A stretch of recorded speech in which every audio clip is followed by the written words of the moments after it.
Hello and welcome. I am Tyler Coulter of XPLoot, and today we're going to go over part 4 of the OBS Studio tutorial.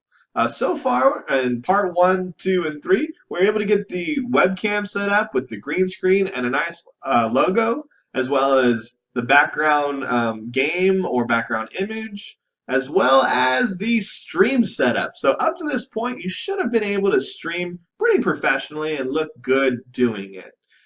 So now we get to get into the fun stuff. This is my favorite, but I want to show you something real quick. Right now, if I move myself into the middle, you can see that there's this awkward cutoff line right here. And that's not too bad when you're, oops, I grabbed the wrong one. That is not too bad when you're on the bottom because it doesn't matter. You can't see this awkward cutoff. But once you come over to the edge of where your camera can see, it gets really awkward really quick. Say you gotta shift in your seat and you move over and your arm gets cut off, and then there's stuff going on over on this side. Or you sit up in your seat and half your head gets cut off into your game. It's just really awkward, and if you move around like I do, like constantly move around, it becomes a big problem. So I came up with a creative way to resolve that problem.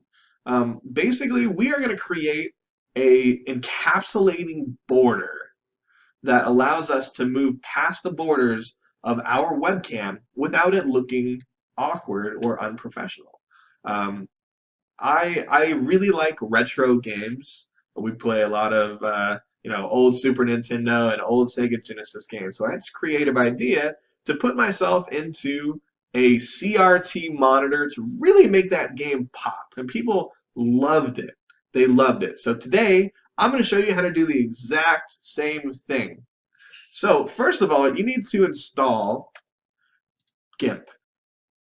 Now, Gimp is a free image manipulator program. I'm going to move myself out of the way. You can create images, edit them, and it's awesome. And the best part about it is it's powerful and it's free. This is comparable to Photoshop.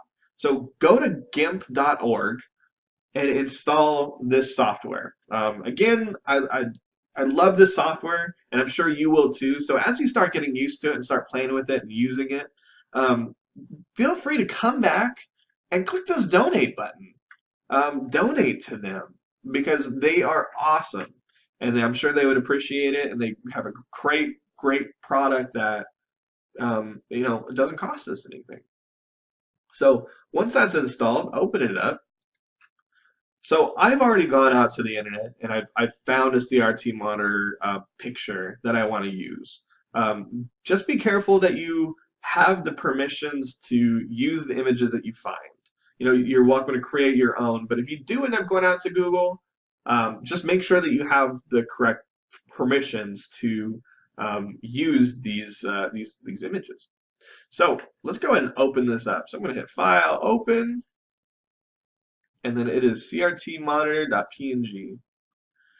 It's important that it's a PNG file, and you can change it to a PNG if you like, but it's important to have it, and we'll go on a little bit further. So first thing you want to do is right-click over here. So make sure that if Add Alpha Channel is not grayed out, click it. You want it to be grayed out. What that does is it creates a negative space. It creates this transparency behind it. Otherwise, it's a white background on this image. Now how we have it is when we delete stuff, it'll be a transparent. So come up here to this little happy wand thing, which you can't see. I will move my logo out of the way. Come up to this wand right here. Click this guy. And click the white space outside of this monitor. As you can see, it grabs all of that white space.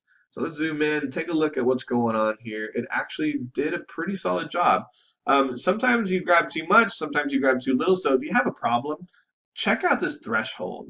I'm going to turn it up just a hair, and we're going to try that again. See, I got a better result this time. There's pieces that didn't get grabbed. If you go too high, it'll start grabbing some of the other colors, and it's not good. So once you have that space grabbed, you want to hit delete. And now what you want to see is this checkered pattern. That means that is the transparency. Whatever is that checkered pattern right now means that it will be clear and transparent when you move it over into OBS. So perfect, this looks good. I'm going to zoom in again just to see, and I'm holding control and scrolling to zoom.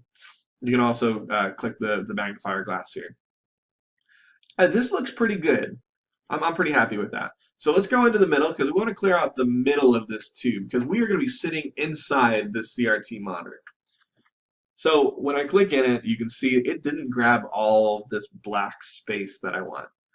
So what we're going to do, we notice that it's a black on a light tan, almost white border. So let's crank this threshold because I think we can do it without having any issues. So I'll go ahead and turn this up way higher. And that looks like it grabbed pretty well. I think I can go even higher too. I can. Perfect. Now that black space has been grabbed, we'll hit delete, and it is gone. So now what we want to do is hit File, Export As. Make sure you have it under, a PNG file. Again, this is important because JPEGs don't have that transparency to them. PNGs do. So we will export this. Hey, it's already there, so we'll replace it. Make sure that the Save Background Color is checked, and then export. Now, I'm going to minimize this so it doesn't get confusing. In OBS, we want to add a new image. So go ahead and hit the plus, and go to Image. Image 2 is fine. You can call it CRT, you can call it whatever you want to call it. I'm just going to stick with CRT. You can also leave it as Image 2. Whatever, it doesn't matter. Click OK, and we will go back and we will find this monitor. And there it is. So I'm going to enlarge it just a hair, kind of put it over me. And so what you want to notice is this is the outside of this image. Anything that was inside the red and outside of the CRT border is a transparency. It was that grid, that checkered board that you saw. And you also should notice that the CRT is on top of me. So again, you could move things down. See, now it's behind me because I moved it down. I'm going to move it right back up because we want to be inside of this. So that seems, I grabbed the wrong one. I'm going to move that. So that seems like a good size, maybe a little bit larger. Perfect. And I'm going to shrink my webcam. I'm going to try to fit myself behind this border as well as I can, without bleeding too much and without cutting in to have that same stupid effect. So try to make it as clean to the edges as possible. And you might have to finagle with this a little bit. I like to leave a little bit extra space so that there's not a problem. But once you're done with that, there you go. You are now encapsulated. So when I move my arms outside of this space, it is like I am inside of this CRT monitor. So that's cool, but there's more. Let's go back into Gimp, and we will open up a new file. Actually, I'm going to move Gimp over here so it's less confusing. You'll lose sight of me, but we're going to open. I went and I also downloaded an image called Windows 95, and this is just a desktop of Windows 95. So what I'm going to do is copy this color. You can hit Control O, or sorry, Shift O to pick a color. And now that chooses everything that's in that color scheme, right? So now it's selected everything that is this one green color.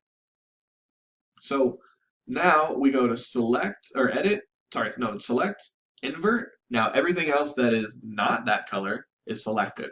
So we'll delete that. We'll come over to this pencil, create this size to be pretty large, and the color, we will choose this color. So now I'm just going to make this into a green screen. You can see a little bit of marks here. It doesn't really matter at this point. This is just going to be the background. I'm going to export as Windows 95 BG. A PNG doesn't really matter. You can save it as a GIF. It's always a good idea to save it as a PNG, but you don't just necessarily need to. Export that to the desktop. Yep. Now, I am going to undo that.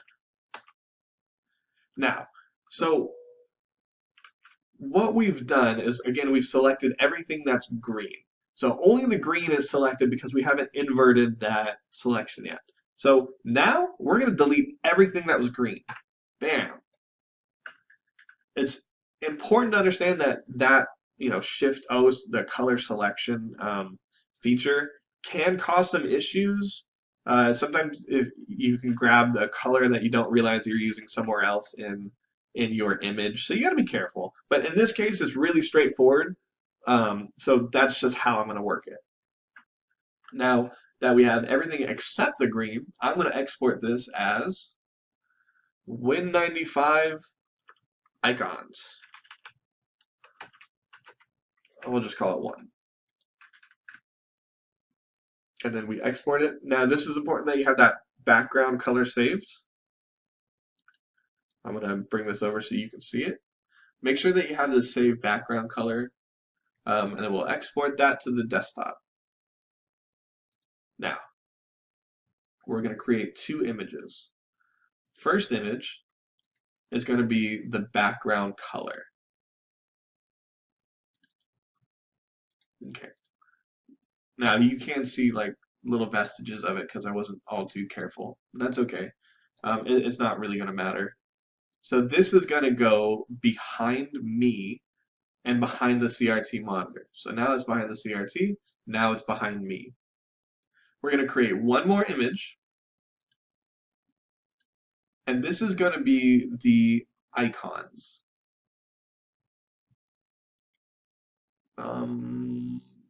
There. The icons. Now this is gigantic, so we're going to really have to resize this. And this one is going to be behind the monitor, but in front of me. So the effect, so we're going to move this down 1. The effect is thus. So now I'm in this cool CRT monitor, but I'm also behind the icons. So it's pretty much like I am the background of this monitor. Now there's all sorts of cool toys and tools and images that you can create as your backdrop. But this is the coolest thing. So be sure that you use the transparency to your advantage, because you can create some really cool effects with it. And again, once I'm outside, it doesn't matter because you see me inside the encapsulating border of this CRT monitor. It's like if I move my hand outside of this border, I'm still behind this CRT monitor. So it's awesome. And this can be reiterated in a lot of different ways. So now you know how to do it. I'm going to show you another thing that I really like to do, or another version of this that I like to do. We play a game called Life is Strange, where the main character is a photographer. She uses a lot of Polaroid pictures. So I'm going to pull that up just real quick. Find this. Oh, this is a big image, so we'll shrink this down. I'll make myself larger here and here. Perfect. And I'll create another image. And this is going to be called iPhone. We'll make this the same size, approximately, and then move him down behind me. And there you go. Now you're in a Polaroid picture. So whenever I play Life is Strange, here I am in this relevant thing. It really makes your game pop. So thank you for joining me. If you have any questions or concerns, leave them in the comments below. We love hearing from you. Like and subscribe to XPLoot, and I will see you in the next episode. Thank you very much.